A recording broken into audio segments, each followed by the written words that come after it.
या व्यासपीठावरती उपस्थित असलेले माझे सहकारी बहुजन समाजाचे नेते नवनिर्वाचित आमदार गोपीचंद पडळकरजी, माझे दुसरे सहकारी भावी आमदार राम सातपुतेजी आणि व्यासपीठावरील सर्वच प्रमुख, मी सगळ्यांचे दिलगिरी व्यक्त करतो, कारण सगळे या ठिकाणी माळशिरस तालुक्यातले नेते मंडळी बसलेले, या सगळ्यांनी या तालुक्यामध्ये प्रस्थापितांना घाम फोडलेला होता आणि तुम्ही सगळे गावगाड्यातली शेताभातात राबणारे माझे शेतकरी तरुण मित्र आणि माता भगिनी आणि पत्रकार भावांनो, मी मार्कड वाडीला खऱ्या अर्थानं दंडवत घालायला आलो. या तुम्ही एक इतिहास केला आणि त्या इतिहासाची दखल ही देश पातळीवर घेतली गेली. आपण शेताभातात राबणारी माणसं, इंद्रजित भालेरावांची कविता मी तुमच्या भागात फिरत असताना भाषणामध्ये म्हणायचं, काट्या कुट्याचा तुडवीत रस्ता माझ्या गावाकडे चल माझ्या दोस्ता. काट्या कुट्याचा तुडवीत रस्ता माझ्या गावाकडे चल माझ्या दोस्ता. इथं मातीत मळतात माणसं, कशी खातात जीवाला कसता, माझ्या गावाकडे चल माझ्या दोस्ता. ही कविता आपण म्हणायचं इंडियातल्या पोरानं गावाकडे यावं.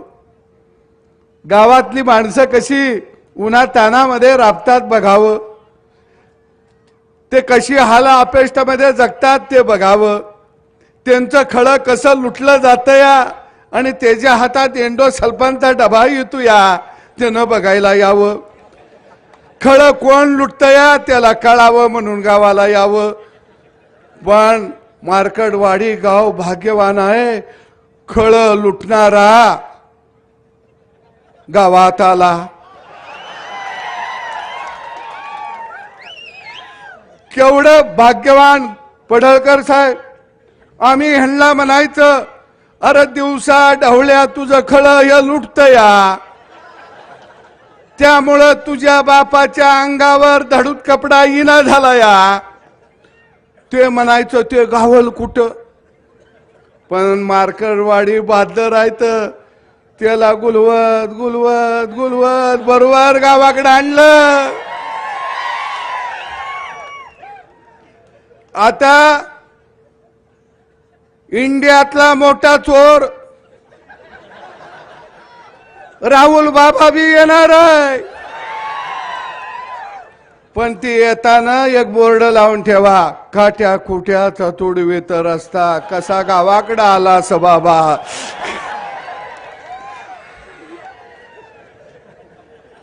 म्हणजे राहुल बाबा कुठं जात होत, अमेरिकेला, जपानला, रशियाला, त्याला माहीतच नाही की या इंडियामध्ये भारत नावाचा देश आहे आणि साधी साधी दगड मातीची बी घरं आहेत. राहुल बाबा आम्ही बी तुमचं स्वागत करू, हाय असाच मंडप ठेवू, तुम्ही म्हणला तर भटजीला बी बोलवू, कारण गावाकडच्या मंगल अष्टका ऐका जरा कशा असत्या त्या.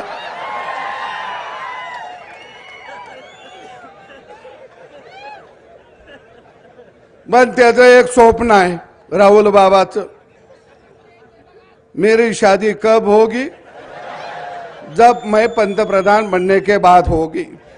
मरकडवाडी गाव हुशार आहे. इथं पडळकर साहेब सांगतील, त्यांना बॅलेट पेपरवर निवडणूक घ्यायची आहे, बिचाऱ्याचं लगीन झालं पाहिजे.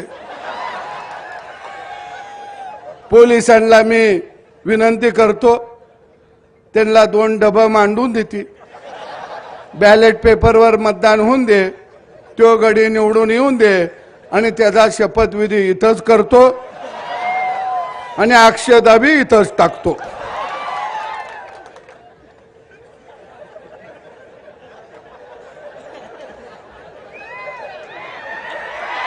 पण पवार साहेब लय हुशार आहे. त्याच्या लक्षात आलंय की आपण हरायला का लागलो, त्याच्या लक्षात आलं. आणि म्हणून पहिल्यांदा बारक्या गावात येऊन पवार साहेब बसलं. का बसलं? पहिल्यांदा राजकीय हत्या त्यांची झाली 50-60 वर्षात. पहिल्यांदा ते गैवर घालायला गावात आलं. पण त्याला कसं गैवर घालायचं आपण सांगितलं पाहिजे. आपल्या गावगाड्यात असतो का नाही गैवर, आता तुला कोण आहे का ग,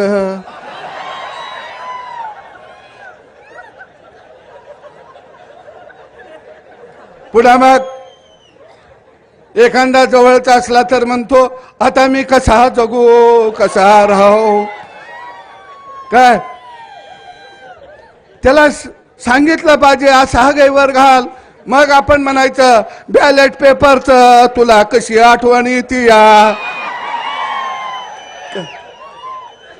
इव्हन मशीननं तुझा कसा घात केला या. आता यांचा गैवर कार्यक्रम चाललाय. अरे नव तंत्रज्ञान हे आणलं कुणी? राजीव गांधीनं आणलं. त्यावेळी हे म्हणायचे टीव्ही आम्ही आणला, टेलिफोन आम्ही आणला, लाईटवर रेल्वे आम्ही आणली, पुलं आम्ही आणले, विमान आम्ही आणलं, ईव्हीएम मशीन आम्ही आणलं. आणि आता हे कसं आलं?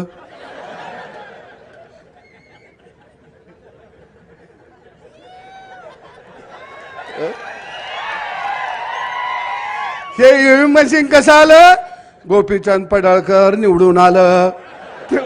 आता हे असं चाललंय. काय तुम्हाला ह्यांना बॅलेट पेपर का पाहिजे माहिती आहे का? बॅलेट पेपरवर मतदान झालं, पोलिंग बूथवर टप्पा बी हीच मारती ती. तुम्ही म्हणणार कस काय, माझ्याकडे इच्छित येत आहे. राजेश खन्ना मतदान करतोया आणि त्याला सपोर्ट कोण करताय? राजीव गांधी आणि सोनिया गांधी. आता या मशीनला सपोर्ट करायला येत नाही, बरोबर आहे ना? खटक्यावर बॉट, जाग्यावर पलटी. आणि बॅलेट पेपरवर मतदान झालं की काय होतं? 2-4 मतांना हरायला लागलं की मग 2-4 बॅलेट पेपर तोंडात घालायला येते ती, गिळायला येते ती. आता एवढं मोठं मशीन गिळायचं कसं?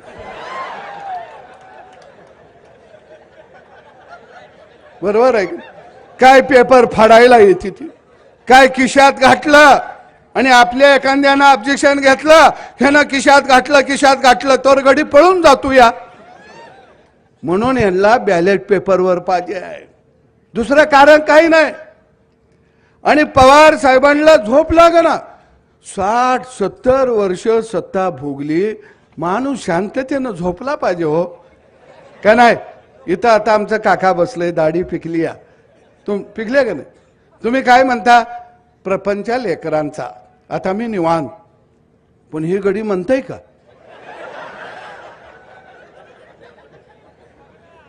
हे लेकरा बाळाचा प्रपंच म्हणायलाच तयार नाही. ह्यांना सवय लागली या सत्ता, माग पुढं पोलीस गाड्या, ह्यांना सवय लागली या अधिकाऱ्यांना तंबी द्यायची सवय लागली. आणि पहिल्यांदा देवाभाऊ नावाचा बाप या महाराष्ट्राच्या मातीमध्ये जन्माला आला. नाहीतर तुमच्या लक्षात आलं का? हे कुणाला बोलू देत नाहीत. कोण ह्यांच्या विरोधात बोलला? रामभाऊ, तुम्ही आता आलाय मैदानात. आम्ही 40 वर्ष झालं ह्यांच्या समोरच आहे. रामभाऊ, एखादा डाव जर पवार साहेबांना टाकला तर काय म्हणतात? पैलवानानं लंगोटा घातला, पैलवानानं ढाकव घेतलं. पवार साहेबांनी आता नवा डाव काढला, लंगोटा आमच्या बानं घातला. ह्यांच्या हातात बी कवा लंगोटा नव्हता, पण दरबारातले हुजरे साहेबांनी नवा डाव काढला. अरे गेली 40 वर्ष आम्ही यांचा डाव बघत होतो, पण देवाभाऊ नावाचा वस्ताद या महाराष्ट्राच्या मातीत आला आणि बारामतीचा तो पैलवान नव्हता, तुझी भोपळा होता. कुठला पैलवान आलाय? अरे नवं तंत्रज्ञान तुम्ही आणलं. ईव्हीएम मशीन कुणी आणलं? काँग्रेसनं आणलं 2004 ला. त्यावर तुम्ही निवडणुका लढवल्या. केंद्रामध्ये 10 वर्ष सत्ता तुम्ही भोगली, राज्यात 10 वर्ष सत्ता तुम्ही भोगली, आणि आता म्हणायला लागले ईव्हीएम मशीन गडबड करतया. मग तुमची पोरगी निवडून लाखानं आली, तवा ईव्हीएम मशीन चांगलं. रोहित पवार गेल्या वेळी निवडून आलं, ईव्हीएम मशीन चांगलं. गेल्या वेळी 2019 ला तुम्ही सगळे निवडून आला. उद्धव ठाकरेला बिचाराला कळलं नाही, ते मातोश्रीतच बसून होतं, त्याला माहीतच नाही बाहेर काय चाललाय खेळ. त्याला दाखवलं गाजार मुख्यमंत्री पदाचं, ते बी गेलं. आपल्या गावाकडे नाही का शेळीच्या पुढं मुगार धरल्यावर शेळी पळत सुटती, ते पळालं. पवार साहेब हुशार, त्याला माहित होतं ह्यो आजारी आहे, आणि त्यात आला करोना. पवारानं त्याला सांगितलं तू बाहेर पडशील तर तुझं सगळंच जाईल, पैसा अडका, तू बघत गप ते जपून बस, तुला लागल तेवढं पोच करतो. त्याला केलं चिल्लर पोच, आणि पोत्यात नोटा हाणल्या हिनी. ते फसलं, ते बिचारा बाहेरच निघालं नाही. मग उद्धव ठाकरे कशावर निवडून आलं? तर त्याचं गडी ईएम वर ते चाललं, काँग्रेसचं ईएमचं गडी चाललं, सरकार बनवलं ते चाललं, लोकसभेला तुम्ही निवडून आला ते चाललं. त्यावेळी काय म्हणले? महाराष्ट्रातल्या जनतेनं ठरवलेलं आहे की हे सरकार घालवायचं, म्हणून मतं दिली. तेव्हा सुद्धा फेक नेरेटिव्ह तुम्ही पसरला.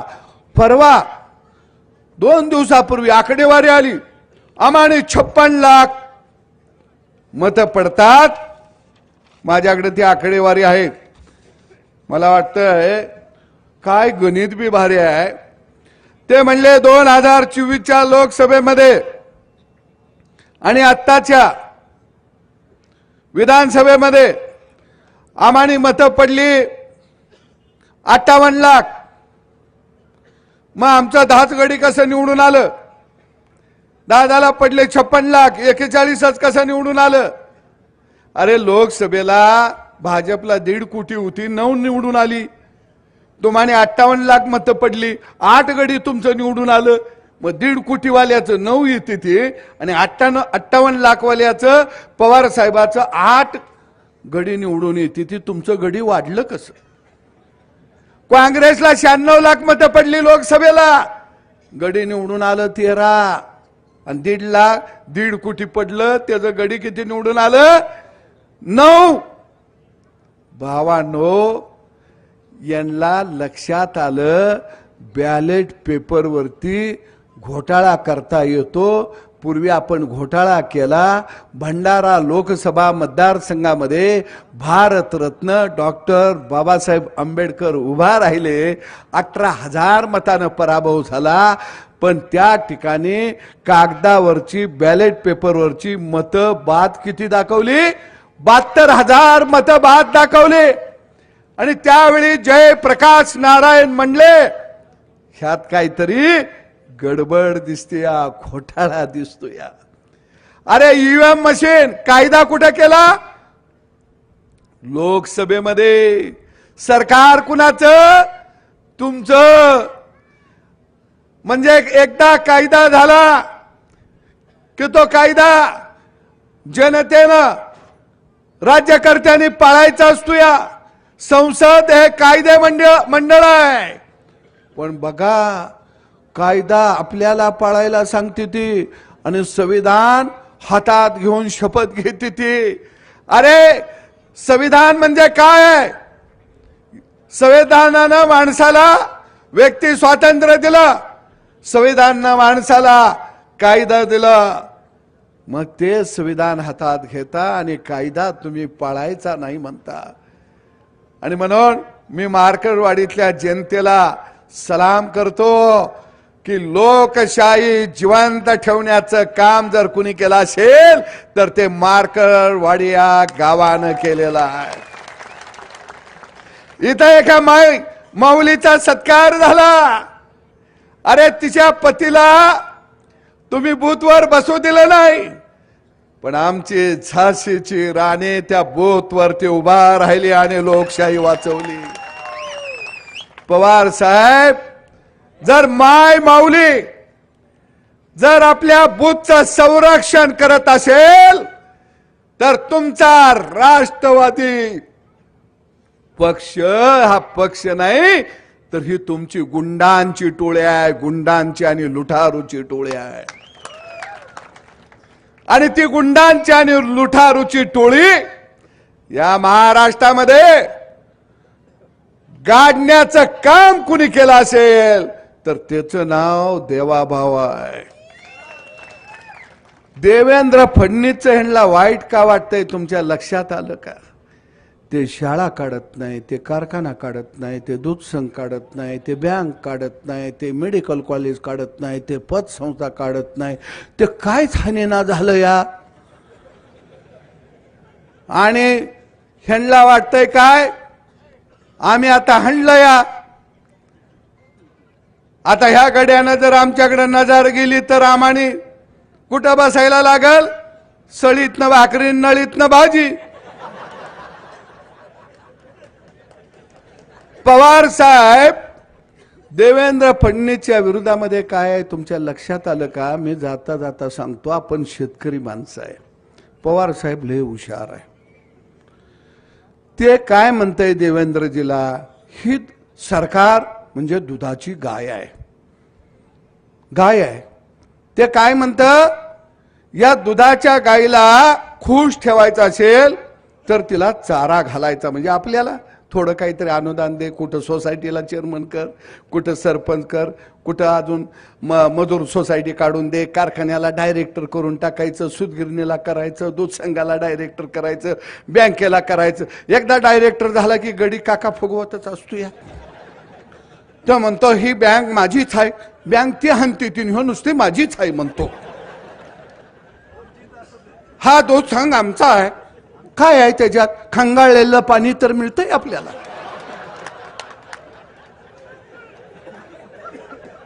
मग ते पवार साहेब म्हणता ह्या गाईला नुसतं असा मुगारा द्यायचं आणि तिचं दूध आपण बसून काढायचं.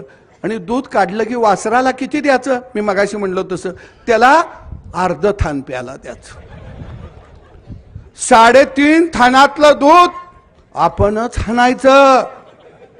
देवेंद्रजी म्हणलं ही गाय ज्या मालकाची आहे, जो मालक तिला चारा घालतो या, हे दूध मी त्यालाच वाटणार. पवार म्हणलं हे दूध जर मालकाला वाटणार असतील तर आम्ही गाय पशी ठेंगडं घेऊन बसणार, तुला कास जवळ येऊच देणार नाही.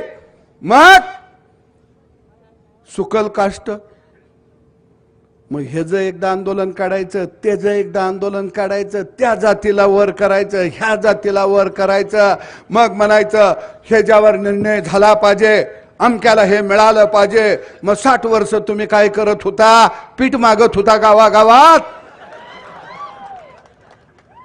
पण महाराष्ट्रातल्या गावगाड्यातल्या शेतकऱ्यानं, शेतमजुरानं, माय माऊलीनं पवारांना सांगितलं इडा पिडा टळणार आहे आणि देवा भाऊचं राज्य येणार आहे. ती ही इडा पवार नावाची साती आसरा 7.5 कुणी घालवली? पवारांना कळलंच नाही. हे माय माऊलीनं दणका दिला का नाही? तिला कळलं ह्यो गडी आला की आपला मसन वाटा झाला. बरोबर आहे की नाही? तिला कळलं. बटन दाबतवी नवरा, इलेक्ट्रिक मोटार चालू होतीया, वावर पाणी पेतया, नवरा गाय म्हशीला चारा काढतोया. नाही पहिला नवरा काय म्हणायचा? लय उशीर मोटार चालली तर लय बिल आलं तर सगळा ऊसच लाईट बिलाला जाईल. आता बायको नवऱ्याला सांगते अरे आपल्याला लाईट फुकट आहे, बटन दाब आणि धार काढायला म्हशीकडे बस, काही काळजी करू नको. तिला कळलं महिना झाला की अकाउंटवर 1500, आता 2100. चिंता करू नका, परत आपलंच बटन 5 वर्षानं दाबवायचं, परत 2500. तुम्ही म्हणणार हे कसं काय? कारण हे गाईचं दूध गडी स्वतःच पेत होते. म्हणून गावगाडा काय असतो? गावगाड्याला स्वातंत्र्य सन्मान दिल्यानंतर काय करतो हे कधी दाखवलं? विधानसभेच्या निवडणुकीमध्ये दाखवलं. आणि मग पवार साहेबांच्या लक्षात आलं. ते म्हणलं तर माझा नातू भाग्यवान रोहित पवारची, ते आता महाराष्ट्राची सेवा करतील. महाराष्ट्राची सेवा काय? यांना सेवा करायचा नाद लागलाय हो.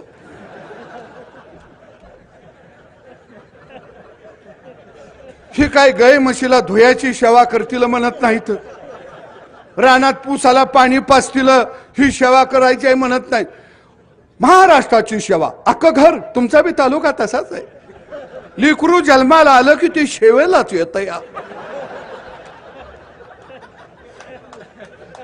सेवा करायला अख्खं घरदार सेवेवर आहे. बँकेला कोण चेअरमन होतोय, डायरेक्टर होतोय, काय म्हणतो? सेवा करायची आहे. दूध संघाच्या माध्यमात सेवा करायची आहे. कारखाना सेवा करायचा आहे. किती यांना सेवा करायची हौस आहे हो. आता जर ही गडी सेवा म्हणले की यांना म्हणायचं ये जरा गाई म्हशी धुयायच्या आहे त्या, येतो काहीकडं. सेवा कसली सेवा? रामभाऊ म्हणले त्यांना आता वाटलं तर सरकार बदलतं या, आपण जिल्ह्याचे पालकमंत्री होणार. ह्यांना सत्ता गाजवायची, लोकांना गुलाम म्हणून त्यांच्याकडे बघायची सवय लागली या. पण मी तुम्हाला सांगतो या लोकशाहीचा आधार खऱ्या अर्थाने या मार्करवाडी सारख्या गावानं केला. आणि म्हणून गोपीचंद पडळकर सारखा माणूस आज आमदार म्हणून पुढे आला. तो सेवा करायची म्हणून आला नाही, तो म्हणतो गावगाड्याला मला सन्मान द्यायचा आहे म्हणून मी आमदार झालो या. आणि ही कशी सेवा करायची? अरे तुम्ही सेवा करशीला मग आम्ही कवा करायची? आणि यांच्या पडळकर साहेब ह्यांच्या घरात पोरग जन्माला आलं, बारसं झालं, मोठं व्हायला लागलं की गावातल्या हुजऱ्यांचं मुद्र्यांचं चालू. हे साहेबांचं पोरग फार बुद्धिमान आहे, प्रचंड अभ्यास आहे आणि यांची नावं बी लय भारी असते. ती सिंह सिंह, रणजित सिंह, दिग्गज सिंह, धैर्य सिंह, सगळं सिंह जन्माला येते. आणि आमच्याकडे काय सगळी मरकुडी येते ती.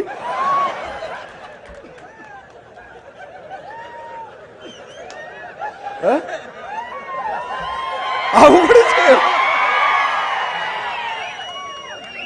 आणि पडळकर साहेब ही लय भारी गडी आहेत. आता सरकार आपलं आलंय, आता साहेबाकडे जॅकेट घालून हे करून जाणार देवेंद्र साहेबांचं आणि म्हणणार फडणवीस साहेब तुमच्यासारखा बुद्धिमान माणूस नाही, फार साहेब तुम्हाला दूरदर्शी, साला लगेच चिकन तिकडं उडी मारती ती आणि आमच्यासारखं बांधावच बसतंय. अरे गेलं गेलं गेलं.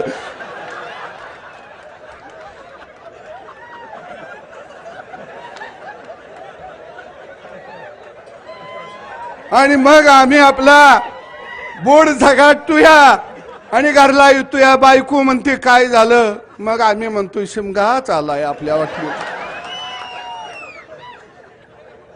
आणि लाजत नाहीत बर का. आणि पुन्हा पाठिंबा कसा दिला म्हणते ती, आम्ही महाराष्ट्राच्या विकासाला पाठिंबा दिलेला आहे. वा पट्यानू. पण काही असू दे, मरकरवाडीला परत धन्यवाद करतो. गडी धावत पळत आला तुमच्याकडं, कसा का असेना पण बघायला मिळाला.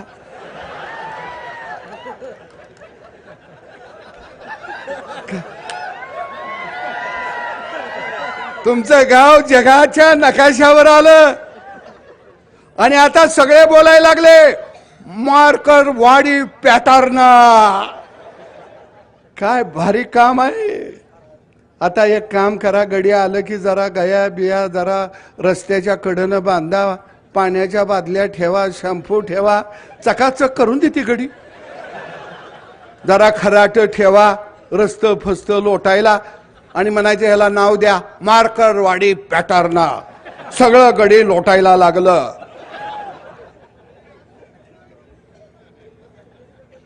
अरे जसा उजाडाला घुबड भेट, घुबडाला सूर्योदय चालत नाही, तसं नव तंत्रज्ञान म्हणजे हा सूर्योदय आहे. आणि त्याला इंडिया आघाडातली घुबड भ्यायला लागलेली आहेत.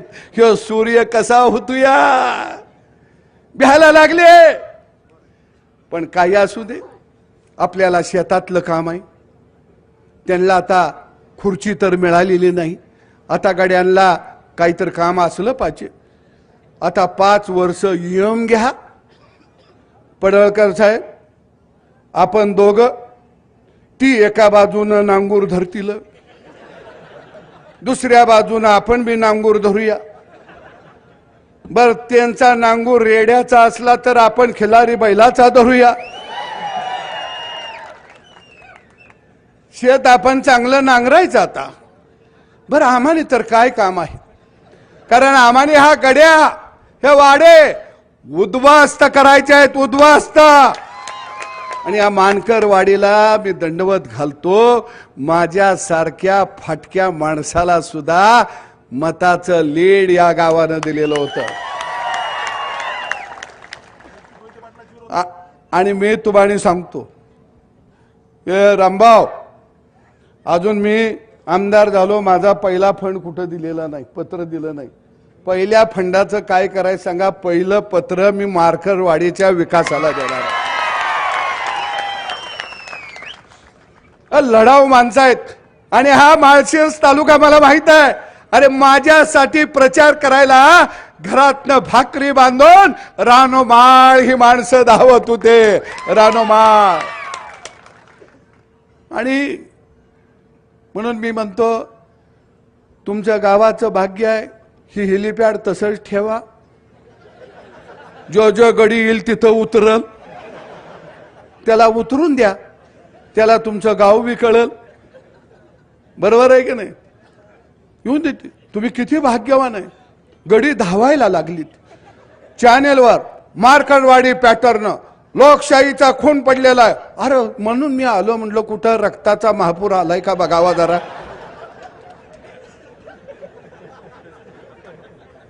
कारण मग मला रक्तदान करायला बी माणसं जरा मागं पुढं करतील. म्हणलं इथं 2-4 बॅरेल भराव होतं. अरे लोकशाही कशी, मी तुम्हाला जाता जाता सांगतो. अरे ज्यावेळी काँग्रेसला या राज्यामध्ये देशामध्ये 5वी बहुमत मिळालं, 400 जागा 350 जागा, त्यावेळी लोकशाही जिवंत होती. अरे काँग्रेसनं ज्यावेळी या देशामध्ये आणीबाणी लावली, खटले न चालवता अनेक लोकांना तुरुंगात टाकलं, त्यावेळी लोकशाही जिवंत होती. दुसऱ्या बाजूला लोकसंख्या नियंत्रणात आणायचे म्हणून गावागावात जाऊन जबरदस्तीनं तुम्ही नसबंदी करत होता, तेव्हा लोकशाही जिवंत होती.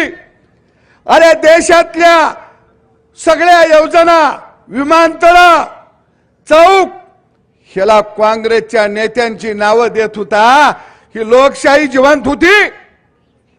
आणि आता तुम्हानी उतरता कळा लागल्याबरोबर लोकशाही बुडायला लागली अशा हकाट्या पेटता. अरे शाळेंना नावं कुणाची, कारखान्यांना नावं कुणाची, दूध संघाला नावं कुणाची, रस्त्याला नावं कुणाची, चौकाला नावं कुणाची. म्हणजे तुम्ही डायरेक्ट ब्रह्मदेवाच्या अंगठ्यातनं खाली येत होता का? सामान्य माणसाचं नाव एखाद्या चौकाला नाही आलं, एखाद्या विमानतळाला लढणाऱ्या, देशाला स्वातंत्र्य देणाऱ्या माणसाचं नाव नाही आलं. अरे तुम्ही लोकशाही ही वेठ बिघार बनवलेली होते, लोकशाहीला तुम्ही गुलाम बनवलेलं होतं. आणि या लोकशाहीला मुक्त करण्याचं काम या देशामध्ये आदरणीय नरेंद्र मोदी यांनी केलं. आणि म्हणून मी जाता जाता सांगतो, यो मशीन चा जो ह्यो कालवा चाललाय, ह्या कालव्याला काहीतरी नाव द्यावं लागेल. गावात एखादं मेलं तर पै पाहुणं लेकी बाळी जमून गैवर घालते त्या का नाही? तसा मला तर एवढा आनंद वाटायला लागलाय. सत्ता नावाची रक्त पिपासू व्यवस्था यांच्या समोर आता मरून पडली. पण मला खरंच वाटत नव्हतं ह्या डोळा पवार साहेब सारखा माणूस सुद्धा मेलेल्या, आयुष्यभर भोगलेल्या सत्तेच्या जवळ येऊन गैवर घालून रडायला लागल. म्हणून हिथं जी येत आहेत ती सगळी गैवर घालायला येत आहेत. मार्करवाडीतल्या मी जनतेला आव्हान करन, कारण एखादं जर गैवर घालत असलं तर आपण त्याचं सात्वन करायचं असते. ते गैवर घालायला लागलं तर म्हणायचं असं करू नको, मी आहे तुझ्या बरोबर, तू म्हणतोय ते खरं आहे, पुढच्या वेळी बदल करूया आपण, अजिबात काळजी घेऊ करू नका, हे चुकीचं झालं, हे मरायला नाही पाहिजे होतं. कारण गैवर घातला की आपण सात्वन करतो का नाही? कारण रडणारा एखादा म्हणतो का नाही, आता मी कसा राहू, कुणाकडे बघून जगू? मग म्हणायचं माझ्याकडे बघून जग. आता दुपारी नाना पटोल्यांचा गैवर आहे, पण तुम्ही गैवर घालायला जेवून खाऊन या, नाहीतर बिन जेवणाचं इचेला आणि हे उपाशी तुम्हानीच मारतील. खाऊन पिऊन या. आणि राहुल गांधी जर आलंच गैवर घालायला, तो तर अख्ख्या देशाचा गैवर घालायला येणार आहे. त्यावेळी रामभाऊ मला आणि गोपीचंदला निमंत्रण द्या, कारण सात्वन करायला आम्हाला बी यावं लागेल. आम्ही येतो. आणि नेते आम्ही कुठने येतो माहिती आहे का सर? आम्ही पंढरीच्या पांडुरंगाकडे जातो, कारण हे दुःख हलकं झालं पाहिजे. अरे गेली 60 वर्ष तुम्ही गावगाड्याला लुटलं, गावाचं खळं लुटलं. त्या गावगाड्यानं तुमचं थडगं बांधलं आणि त्या थडग्यावरती श्रद्धांजली जर कोणत्या गावानं पहिल्यांदा व्हायली असेल तर त्या गावाचं नाव आहे मार्करवाडी. धन्यवाद.